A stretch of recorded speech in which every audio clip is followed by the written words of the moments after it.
There's a voice in your head that never shuts up. And I don't mean that as a metaphor. Right now, even as you're hearing this, something in you is already commenting on it, agreeing, pushing back, drifting towards something you forgot to do yesterday.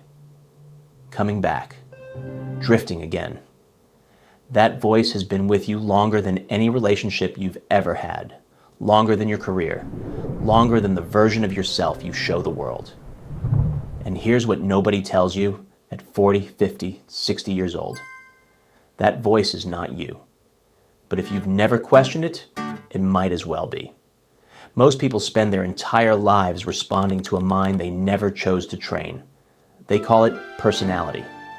They call it nature. Some of them, on harder days, call it fate. But what if it's none of those things? Here's something I want you to think about honestly. Not defensively, just honestly.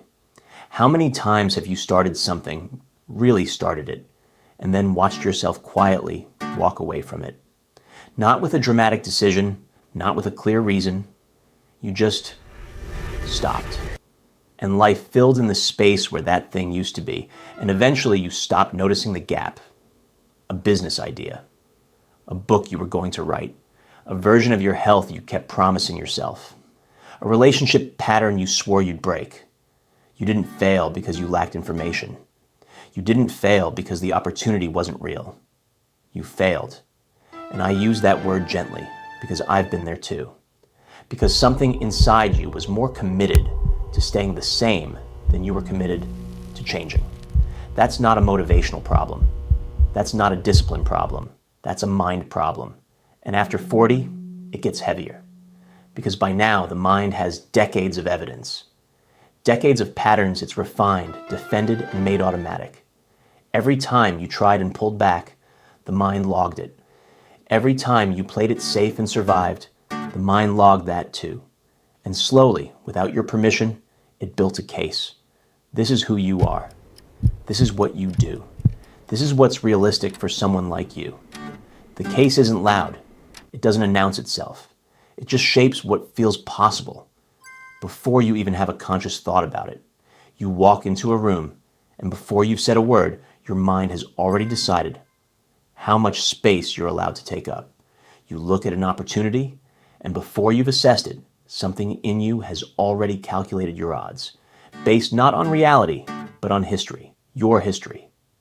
The edited, filtered, fear-reinforced version of your history that your mind has been curating since childhood. This is what I mean when I say, the mind devours you. Not all at once. Not in a single moment you can point to and say, there, that's when it happened. It happens the way rust happens. Quietly, continuously, while you're busy living. And the worst part, the part that keeps most people stuck for years, is that it doesn't feel like being controlled. It feels like being realistic. It feels like wisdom. It feels like knowing yourself. There's a difference between knowing yourself and being trapped by an old version of yourself. One is clarity. The other is a cage that's learned to call itself comfort. I've talked to men who are 53 years old and still making decisions based on something a father said to them when they were 11. I've known women at 48 who are still living inside the emotional architecture of a marriage that ended a decade ago. Not because they're weak, not because they're not intelligent, but because no one ever taught them that the mind requires the same deliberate upkeep as anything else you want to keep functioning well. You maintain your car, you maintain your home. Some of you maintain your body with a kind of discipline that I genuinely respect. But the mind gets left on autopilot and then blamed when it crashes. Here's the question I want you to sit with before we go further. Not what do you want to change? That's too easy. Most people know what they want to change. The real question is this: what has staying the same been costing you? Not in the abstract. Specifically, in your relationships, in your work, in the quiet moments when no one's watching and you're alone with the version of yourself you don't show anyone. What does that cost you? Because until that question has a real answer, not a comfortable one, a real one, the mind will continue to do exactly what minds do when they're left unquestioned. It will run the same program it's always run, and it will call it you. So why don't people change? Not why do they say they can't. Not why do they explain it away at dinner parties or justify it to themselves at 2 in the morning. I mean, why, at the deepest level, do intelligent, capable, self-aware human beings look at a life they're not satisfied with and still find it nearly impossible to move? Because they're fighting the wrong battle. Most people change the way they'd approach a home renovation. They pick the thing they want to fix. They gather the tools. They set a date. They begin. And for a few days, sometimes a few weeks, it works. There's momentum. There's the good feeling of motion. And then something happens. Or nothing happens. And they stop. And they tell themselves it was the circumstances. The timing wasn't right. Work got too busy. The kids needed something. Life intervened. But here's what was actually happening underneath all of that. The moment you decided to change, the exact moment you made that commitment, your brain registered it as a threat. Not metaphorically, physiologically. The brain's primary function is not to make you successful. It is not to make you happy. It is not to help you build the life you want. The brain's primary function, the one it's been executing flawlessly for tens of thousands of years, is to keep you alive by keeping you predictable. Predictable means safe. Different means danger. That's the equation your nervous system is running every single day, beneath every conscious thought you have about growth and change and becoming better. So when you decide to wake up at 5 in the morning, or cut out the drink you use to decompress, or finally have the conversation you've been avoiding for months, the brain sends a signal. And that signal doesn't come as a clear message you can argue with.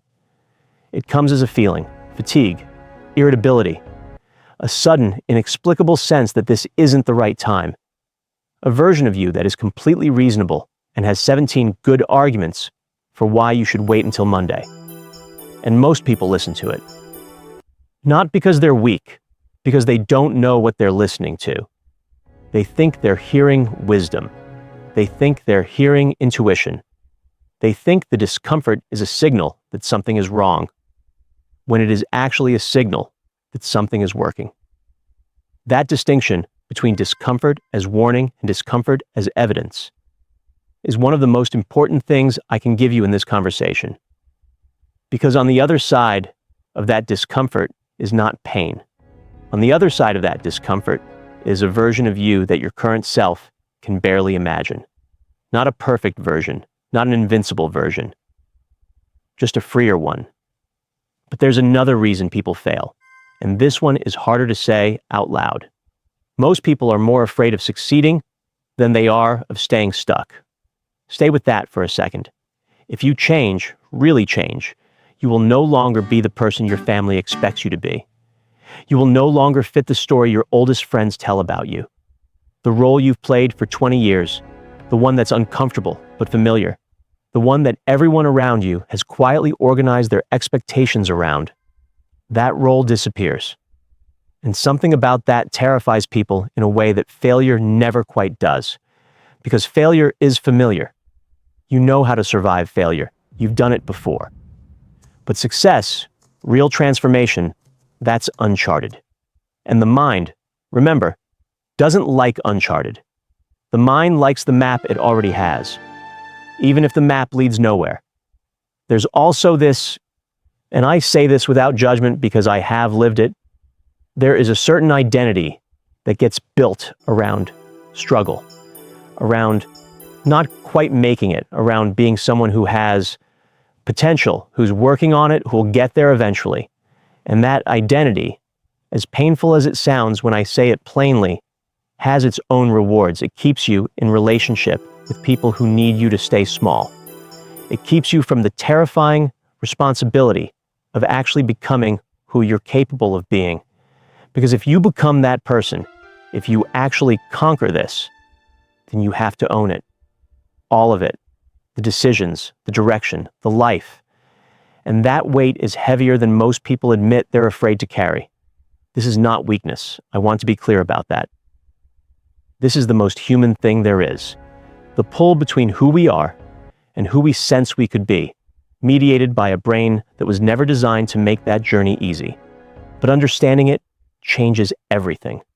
Because when you know why you stop, when you can feel the resistance coming and name it before it names you, you have something most people never get. A choice, not a guarantee, not an easy path, just a genuine choice, maybe for the first time. And that is where everything begins. I want to tell you about a specific kind of morning. You've had it. Maybe you haven't named it, but you've had it. It's the morning where you wake up and something is different. Not in the room, not in your circumstances, nothing around you has changed. But something in the way you're meeting the day has shifted.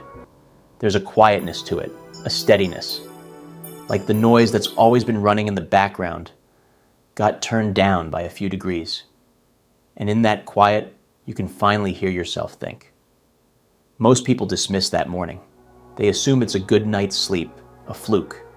They wait for it to pass, and it does, and they go back to the noise. But some people catch it. They notice it, and they ask, what was different yesterday? That question is the beginning of everything, because the mind doesn't change in explosions.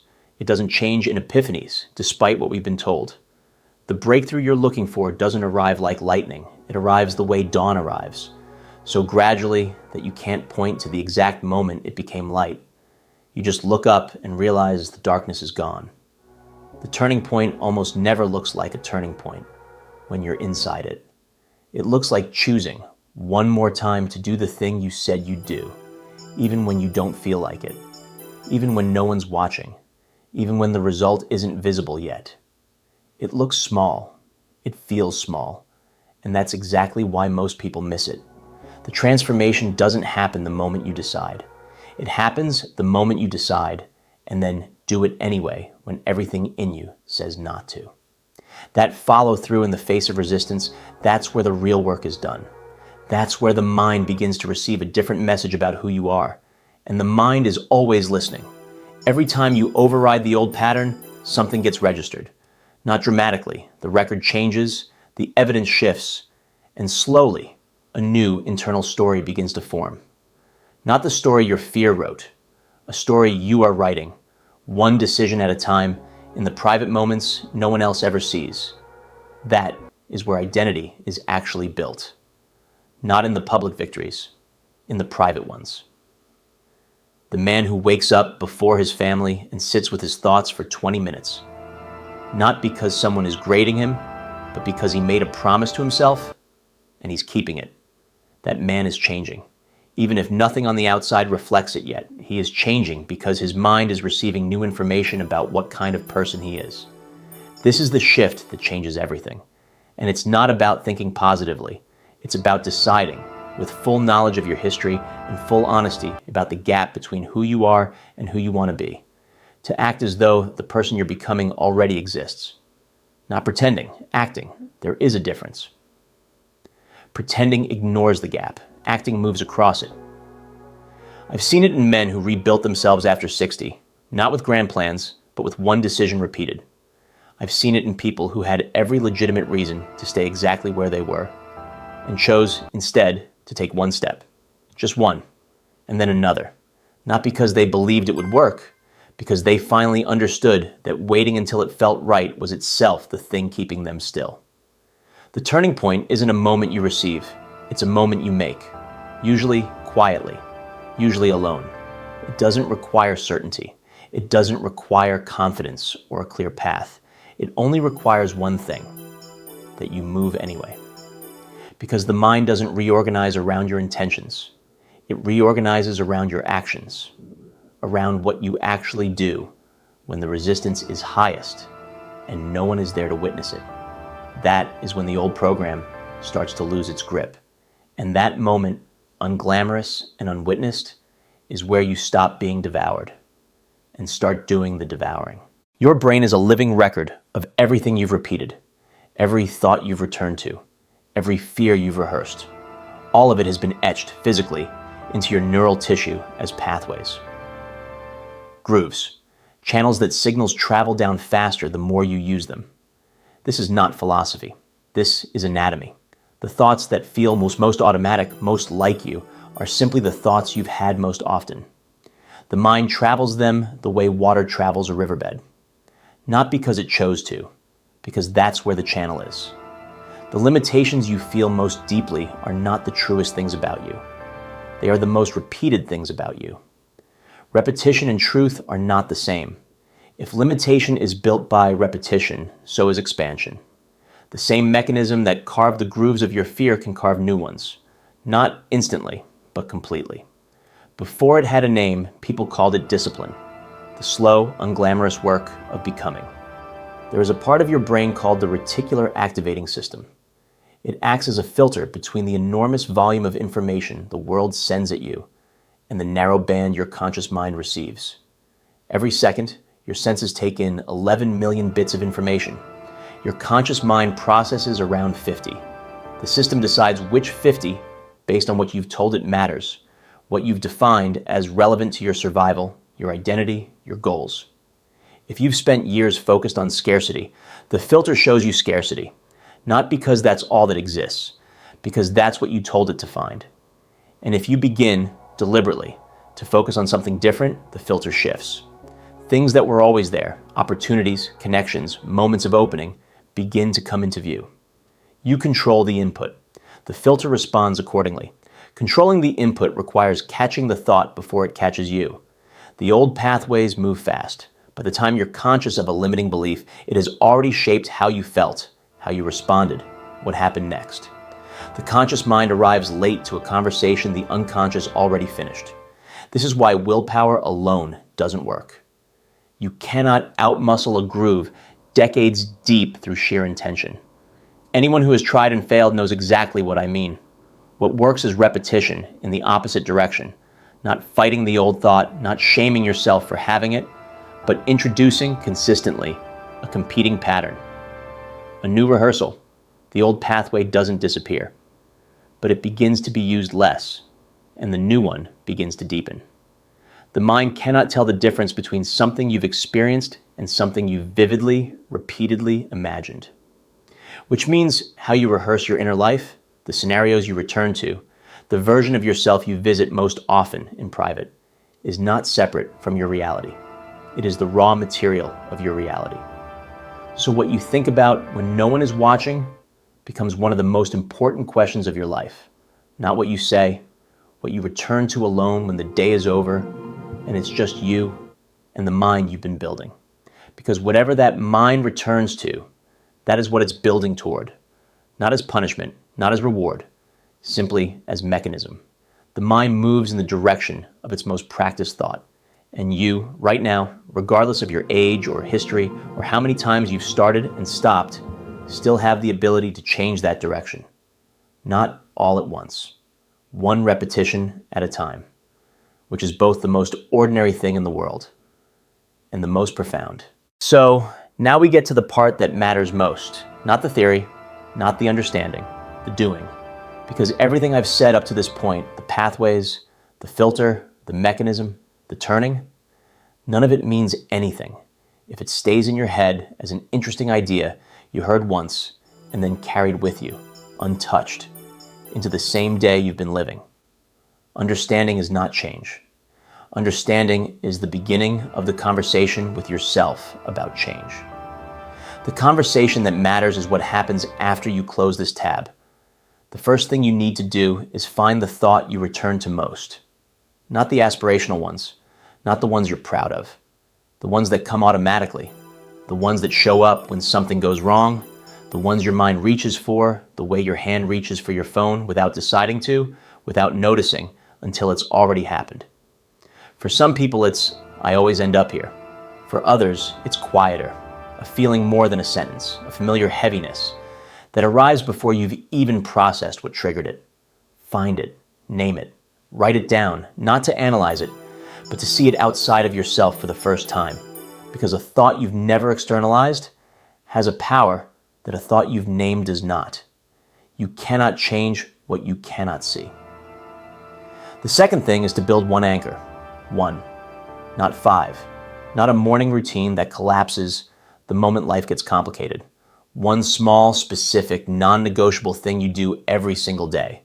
Not because it will change your life by itself, but because every time you do it, you send a message to your mind about the kind of person you are now. 20 minutes of walking, 10 minutes of silence before you open your phone. 3 sentences written every morning about what you intend, not what you hope, what you intend. The content matters less than the consistency. The consistency is the message. Because the mind doesn't respond to your plans. It responds to your patterns. And a pattern is just a thing you did yesterday that you're doing again today. Somewhere in that repetition, not at a moment you can predict, the mind begins to believe it. The third thing is the hardest, because it's the one most people resist. You need to stop waiting for the feeling, the motivation, the readiness, the sign that it's the right moment. That feeling is not coming first. The feeling follows the action, always. In every person who has genuinely changed something about themselves, the sequence was the same. They moved, and then they felt like moving. They showed up before they were ready, and readiness arrived somewhere in the middle of showing up. Waiting for the feeling is the most sophisticated form of procrastination there is. It doesn't look like procrastination. It looks like patience, like self-awareness, like not forcing things. And it will keep you exactly where you are, very comfortably, for the rest of your life. The fourth thing is to audit your environment, not your habits. Most people try to change their behavior while leaving the environment that produces their behavior completely untouched. They try to think differently surrounded by the same people having the same conversations, reinforcing the same version of who they are. The mind is shaped by its context constantly, in ways too subtle to track consciously. So look at your environment honestly. What does it reward? What does it make easy that you're trying to make hard? Change the context before you try to change the behavior. Make the old pattern require a decision rather than a default, because defaults win every time. Change the default. The fifth thing is to redefine what counts. Most people measure change by outcomes, by the visible result, by the number others can see and verify. But outcomes are the last thing to change, not the first. They are the final expression of a process that began months earlier in moments that looked like nothing. So learn to count the repetition itself as the victory. You woke up and did the thing. That counts. Not because it moved the needle visibly, but because it sent a message, because it added one more piece of evidence to a new story the mind is slowly beginning to believe about who you are.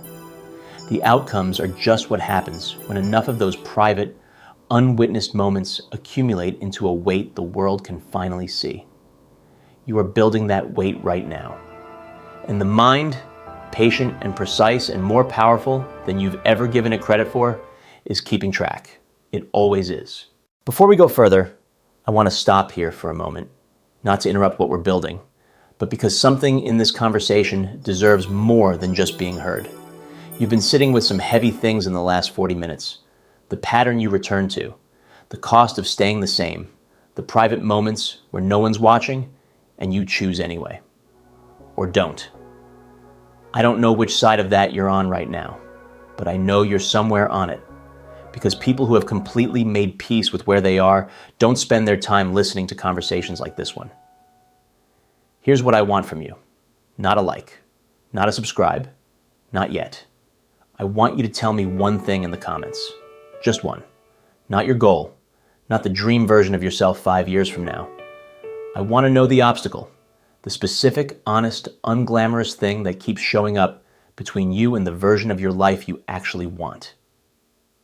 Drop it below. 1 sentence. As honest as you can make it. And tell me what you want to go deeper on next.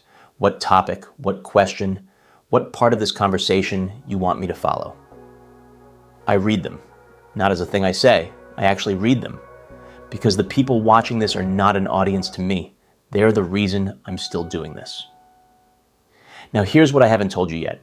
Everything we've talked about, the pathways, the filter, the repetition, the private victories, all of it assumes something. It assumes that you are the one directing the process. But what happens when you're not? What happens in the moments? And you know exactly which moments I mean. when the mind isn't just running an old program quietly in the background, but is actively, loudly, convincingly working against you. The 3 a.m. moment, the moment after a setback you didn't see coming, the moment when something you built carefully and over time comes apart, and the voice doesn't whisper anymore. It states, clearly, calmly, with the authority of someone who has been right before. This is who you are. This is what always happens. This is the proof you needed. That moment is different from ordinary resistance. Ordinary resistance is friction. That moment is a flood. And most people have never been taught how to stand in a flood. They've been taught to stay positive, to push through, to remember their why. All of which is completely useless when the water is at your chest and rising. What actually works is not motivation. It's not a mantra. It's not a memory of better days recalled to offset the weight of this one. What works is something far more basic and far more demanding. It's a decision made not from strength, because strength may not be available, but from something quieter and more durable than strength. Something that doesn't depend on how you feel or what you believe in that moment, or whether you can see any evidence that it's worth continuing. Some people call it commitment. Some call it character. Some call it something that comes from outside themselves, a source they can't fully explain but have learned through years of living to trust. Whatever it is for you, find it before you need it. Because the flood will come. It comes for everyone. The question has never been whether it comes. The question is what you've built to stand on when it does. People who have genuinely earned authority over their inner life didn't build it in the good days. They built it in exactly the moments I just described. The moments where everything in them said stop, and they found something that said not yet. Those 2 words, held quietly against the loudest moment the mind can produce, are more powerful than any technique. Because they don't require certainty. They don't require that you know how it ends. They only require that you stay just a little longer than the flood expects you to. And the flood, eventually, always recedes. Not because you defeated it, because you outlasted it. When the water drops and you're still standing, still imperfect, still uncertain, still very much a work in progress, the mind registers something it has never registered before. That you are not someone it can devour. That it tried with everything it had at the worst possible moment, and you were still there. That quiet internal shift in what the mind believes about you is worth more than 1,000 good days, because it changes the baseline. And when the baseline changes, everything built on top of it changes with it.